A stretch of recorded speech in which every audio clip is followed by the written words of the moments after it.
The parable of the unforgiving servant is a parable of Jesus which appears in the Gospel of Matthew, according to Matthew 18:25-35. It is important to forgive others as we are forgiven by God, as illustrated by the negative example of the unforgiving servant. The parable is told as an answer to a question by Peter about forgiveness. Then Peter came and said to him, "Lord, how often shall my brother sin against me, and I forgive him? Until 7 times?" Jesus said to him, "I don't tell you until 7 times, but until 70 times 7. Therefore the kingdom of heaven is like a certain king who wanted to reconcile accounts with his servants. When he had begun to reconcile, one was brought to him who owed him 10,000 talents. But because he couldn't pay, his lord commanded him to be sold with his wife, his children, and all that he had, and payment to be made. The servant therefore fell down and knelt before him, saying, 'Lord, patience be with me, and I will repay you all.'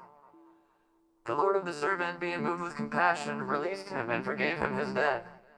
But that servant went out and found one of his fellow servants who owed him a much smaller amount. And he grabbed him and took him by the throat, saying, 'Pay me what you owe.' So his fellow servant fell down at his feet and begged him, saying, 'Have patience with me, and I will repay you.' And he would not, but went and cast him into prison until he should pay back that which was due. So when his fellow servants saw what he'd done, they were exceedingly sorry, and came and told to their lord all that was done. Then his lord called him in and said to him, 'You wicked servant, I forgave you all that debt, because you begged me. Shouldn't you also have had mercy on your fellow servant, even as I had mercy on you?'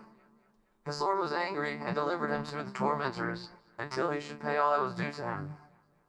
And so my heavenly Father will do to you, if you do not each forgive your brother from your hearts for his misdeeds." The most important takeaway from this short parable is that forgiveness should be unlimited, and is unlimited. It never requires a receiving to give. A paradox, because here it says if not given, it will be taken. But if taken, it never could have truly been given. Forgiveness starts with the self, and after giving it to the self, it will trickle outwards to everyone else. Give and one always receives.